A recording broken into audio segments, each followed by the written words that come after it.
Então enviou Acabe mensageiros a todos os filhos de Israel e ajuntou os profetas no Monte Carmelo.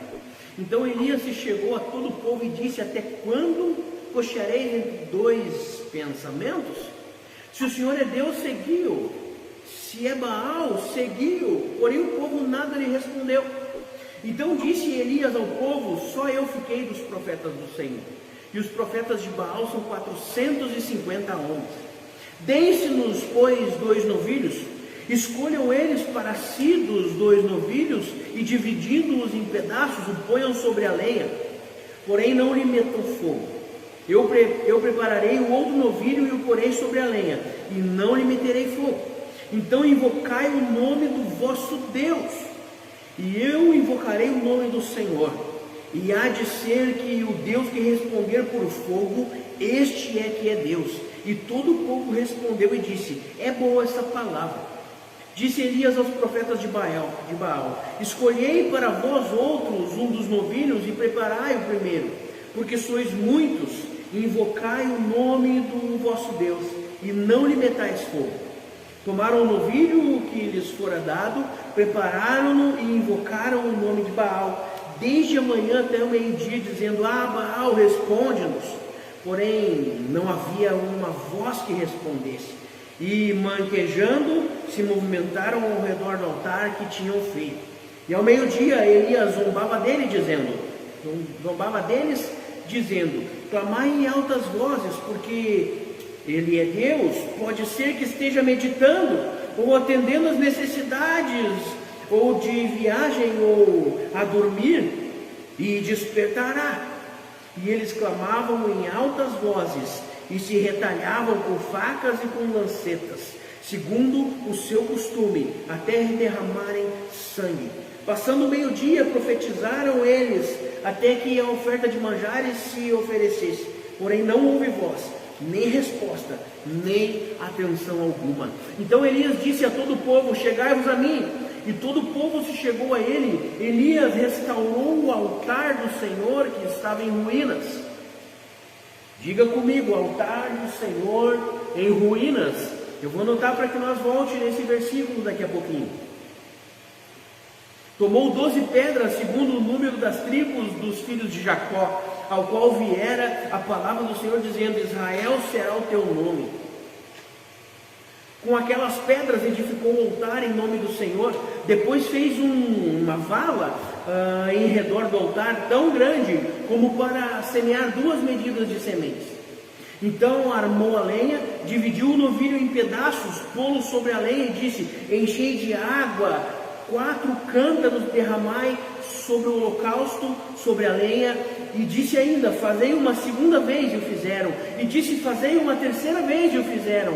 E o fizeram a terceira vez, de maneira que a água corria ao redor do altar, e também encheu todo aquele valo que ele foi construído ao redor do altar. No devido tempo, para se apresentar a oferta de manjares, aproximou-se o profeta Elias e disse: ó Senhor Deus de Abraão, de Isaque e de Israel, fique hoje sabido que tu és Deus em Israel, e que eu sou o teu servo, e que segundo a tua palavra fiz todas essas coisas. Responde-me, Senhor, responde-me, para que este povo saiba que tu, Senhor, é Deus, e que a ti fizeste retroceder o coração deles.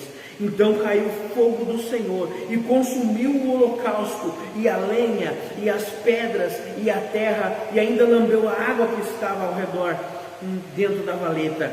E que vendo todo o povo, caiu de rosto em terra e disse: o Senhor é Deus, o Senhor é Deus.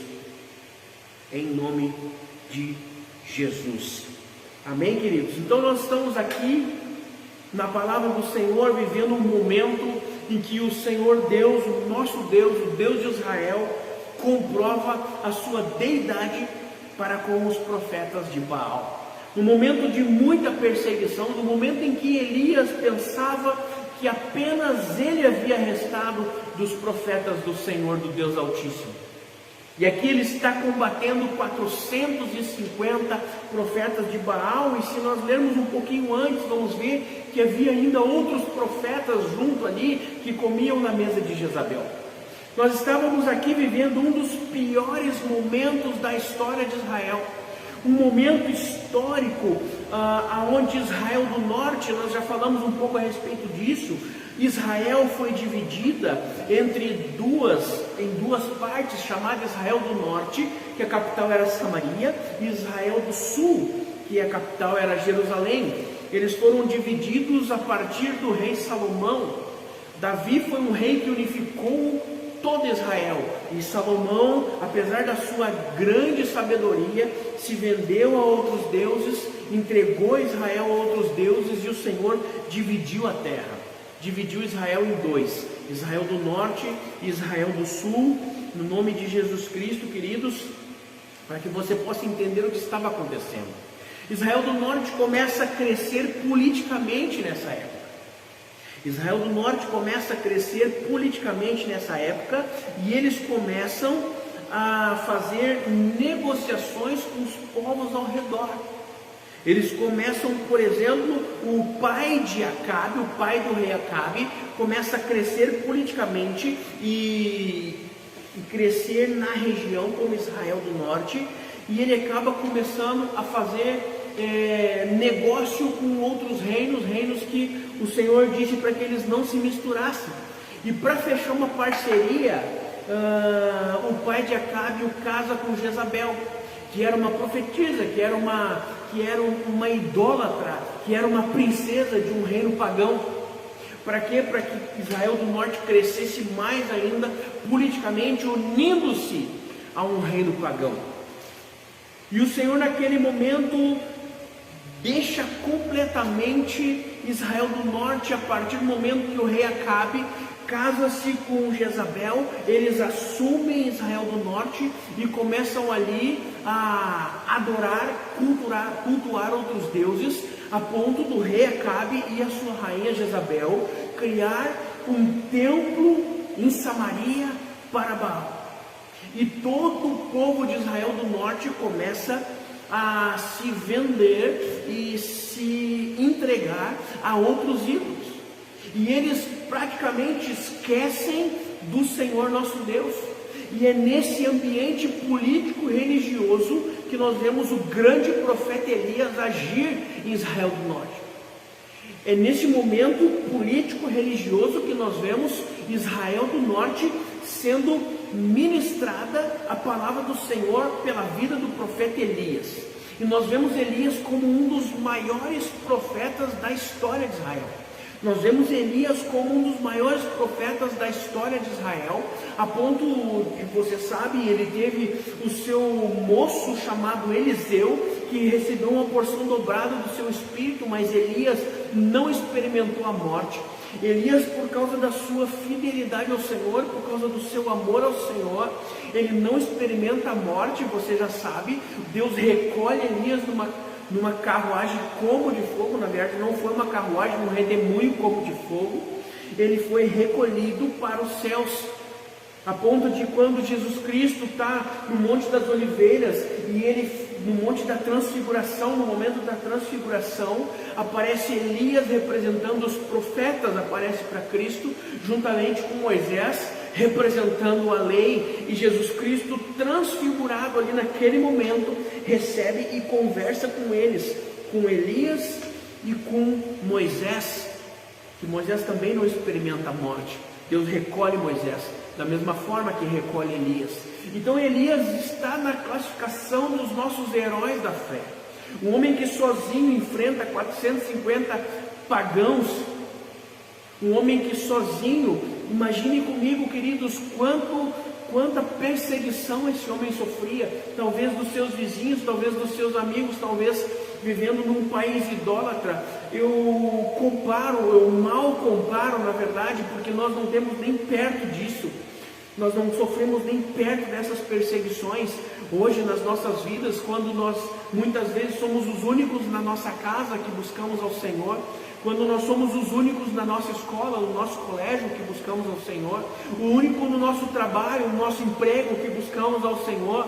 Nós experimentamos um pouquinho daquilo que Elias experimentava nos seus dias, mas Elias seguia firme buscando ao Senhor, um homem de monte, um homem pelo qual houve um milagre de uma mulher que não podia dar à luz e ela teve um filho. Um homem que foi usado para ressuscitar uma criança morta, uma criança de 6 anos que havia morrido.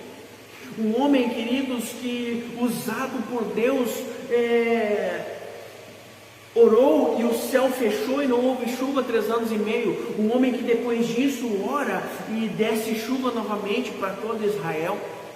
Sabe, amados, que nós precisamos entender aquilo que Elias estava vivendo nesse momento e tentar imaginar um pouco daquilo que nós vivemos.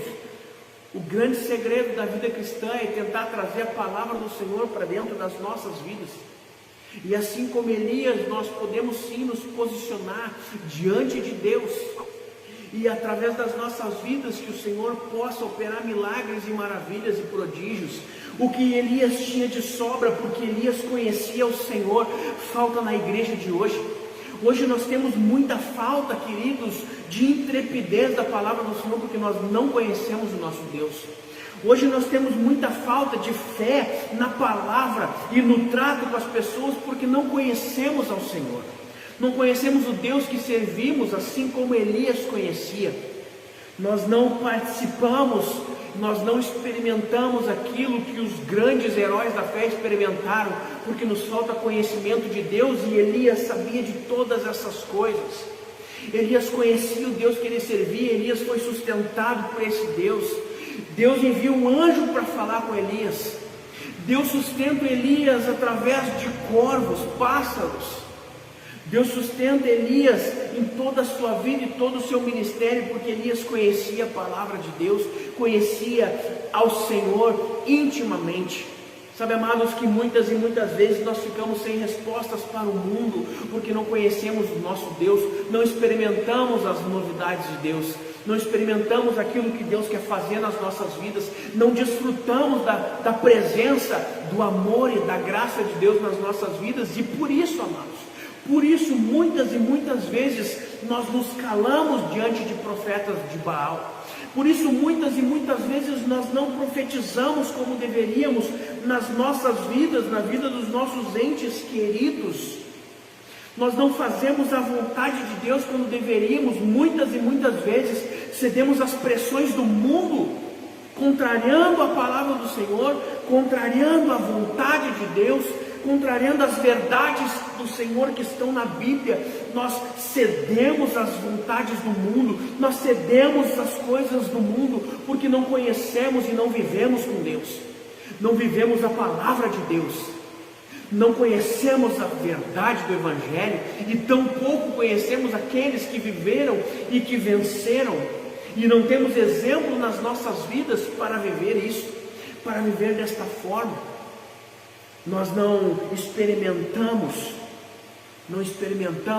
aquilo que Deus está fazendo, e nós queremos adorar a Deus, e falamos de Elias, e pensamos em Elias, e falamos do holocausto que Elias prestou ao Senhor, e falamos que Deus lança fogo do céu, mas nós não vivemos e não entendemos o processo que Elias viveu e entendeu aqui neste momento, para que Deus lançasse fogo dos céus.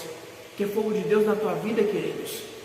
Quer viver o fogo do Senhor na tua vida? Entenda os processos que Deus está fazendo, entenda aquilo que Ele está fazendo na tua vida,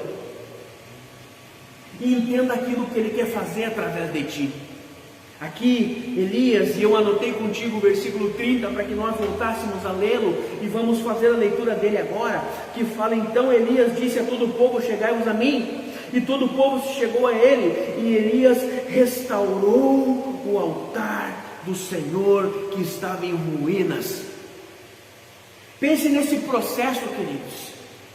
O altar do Senhor estava uma bagunça. O altar do Senhor que estava no Monte Carmelo estava bagunçado pelos profetas de Baal. Eles haviam passado desde a manhã até o meio-dia, andando na volta, se cortando, pedindo para que Baal lançasse fogo e queimasse o holocausto. E havia pedras entulhadas, e o novilho já não estava ali, estava bagunçado, talvez cheio de moscas, talvez ali a madeira, a lenha já estava toda bagunçada, tudo detonado, e eles não entendiam o que estava acontecendo. E eles não entendiam o porquê daquilo daquele jeito. E Elias, antes de apresentar o sacrifício, Elias, antes de fazer toda aquela diferença, entendendo e conhecendo o Deus que ele servia, ele restaura o altar do Senhor antes de oferecer o sacrifício. E eu faço uma pergunta para ti essa noite. Eu faço uma única pergunta para ti essa noite: como está o teu altar hoje? Como está o teu altar, o altar que tu precisa apresentar ao Senhor, o teu coração? Como está o teu altar diante de Deus essa noite? De que forma que tu está te apresentando diante de Deus? A Bíblia diz aqui que Elias restaura o altar.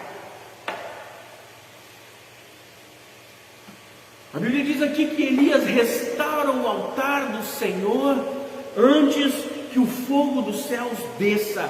E eu vejo a igreja nos dias de hoje orando por fogo, pedindo fogo, clamando fogo, mas o altar está uma baderna, o altar está bagunçado, o seu coração está bagunçado, se entregando a pecados, entregando-se a uma vida pecaminosa, entregando-se a momentos de luxúria, de lascívia, e querem vir e sacrificar ao Senhor, e entregar ao Senhor um altar completamente bagunçado, destruído,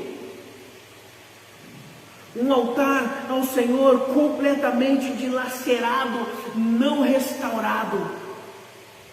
Estão orando e clamando por fogo, estão orando e clamando para que o Senhor desça sobre eles. Estão orando e clamando para que o Senhor possa estar abençoando suas vidas, transformando suas famílias, prosperando seus negócios, mas o altar está bagunçado. Seu coração está bagunçado, dividido entre Baal e o Senhor, dividido entre o mundo e a igreja. Nós vemos no início da mensagem Elias perguntando ao povo: olha, se Deus é então o teu Deus, siga-o, se é Baal, então segue a Baal. A vida estava uma bagunça, não sabiam mais o que queriam de suas vidas, querem viver uma vidinha pacata, servindo a Baal, servindo os interesses mundanos. Viva então, mas não olhe por fogo de Deus, porque não descerá. Tu vai perder um amanhã, um dia, uma vida inteira orando pelas coisas de Deus e não descerá o fogo do Senhor.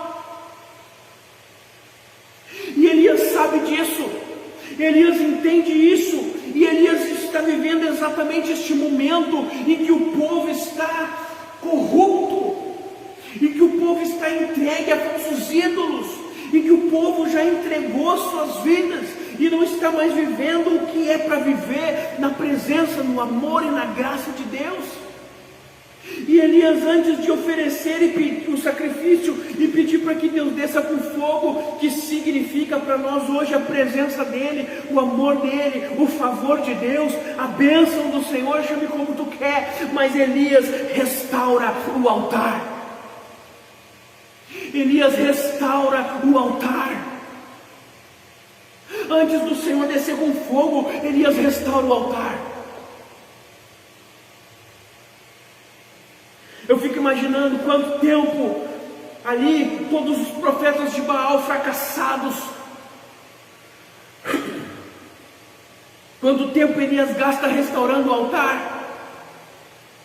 A Bíblia diz que ele pega tudo e começa novamente a montar, empilha 12 pedras, representando as 12 tribos, pelas quais Deus chama de Israel, o povo escolhido. Ele organiza a lenha, ele pega o novilho do sacrifício e coloca sobre o altar, cuidadosamente. O Senhor olha atentamente o que Elias está fazendo, e Elias está cuidando das coisas de Deus. E é um momento crítico crítico na vida de Elias e de Israel do norte. É um momento crítico em que ou o Senhor mostra o seu poder, ou Baal continuava reinando. E Elias cuidadosamente começa a restaurar o altar do Senhor. E isso, queridos, me faz pensar algumas coisas hoje. É tempo de restauração dentro do nosso altar. Hoje somos o templo de Deus. Hoje somos o templo do Espírito Santo. E o altar do Senhor é o nosso coração. E nós precisamos viver de acordo com isso. Viver de acordo com o altar do Senhor que está em nossos corações, que está nas nossas vidas. Mas é preciso organizar o altar. É preciso restaurar, que haja uma restauração. É preciso que nós voltemos à essência do Evangelho. É preciso que nós voltemos à essência de Deus. Lembra, queridos, no momento em que tu esteve mais firmado na presença de Deus, é o momento que você precisa voltar, restaurar a tua vida. Talvez tu esteja perdido, talvez tu esteja sozinho, talvez tu não veja mais Deus agir na tua vida. Talvez tu não consiga mais entender aquilo que Deus está fazendo, mas Deus fala para ti essa noite que a partir do momento em que tu te colocar a restaurar o altar, Ele descerá com fogo sobre a tua vida. Ele descerá com fogo sobre a tua vida e irá queimar o holocausto que é o teu coração posto em sacrifício, a tua vida posta em sacrifício. O apóstolo Paulo diz que nós precisamos colocar os nossos membros como sacrifícios vivos de adoração ao Senhor. Coloque-se você como sacrifício vivo. Põe a sua vida como sacrifício vivo diante de Deus. Restaure o teu altar secreto com Deus e viva uma vida com Ele, buscando sua presença.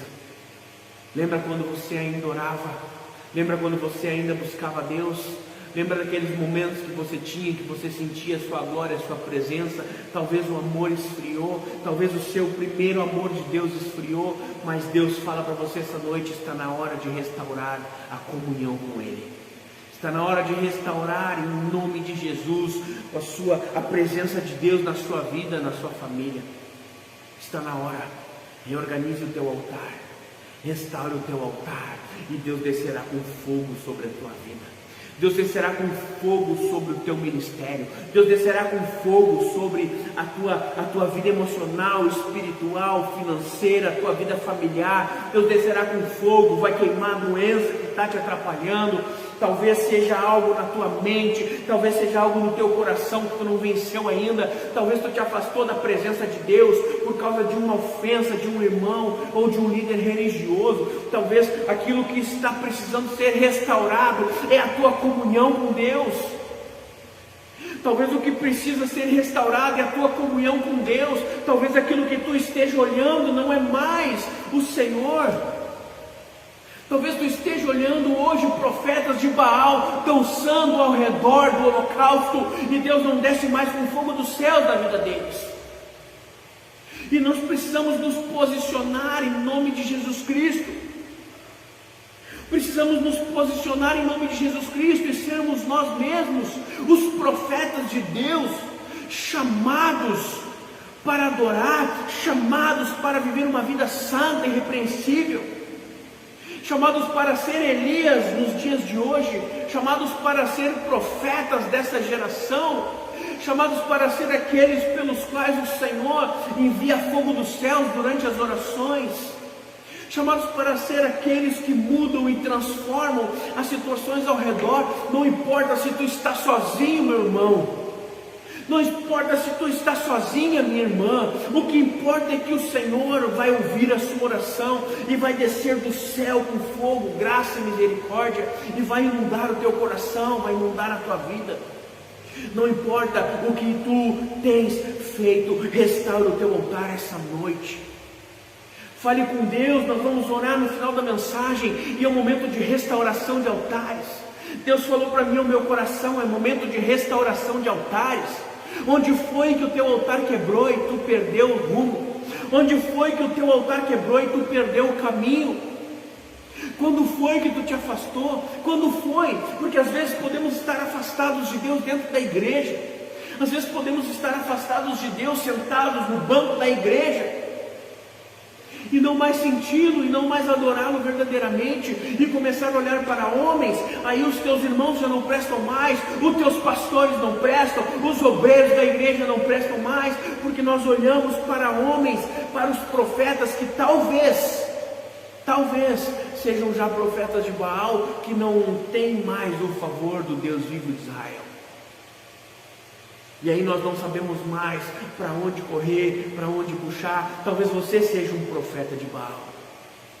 Talvez você que está me ouvindo seja alguém ao qual Deus já usou e já usou muito, e que hoje já está perdido, afastado.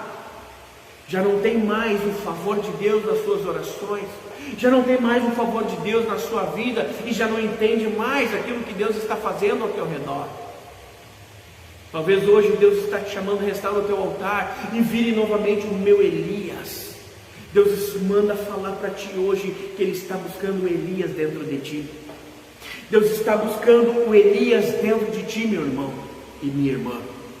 Deus está buscando e procurando o profeta Elias dentro do teu coração, que talvez já não está mais, mas Ele quer que volte a aflorar.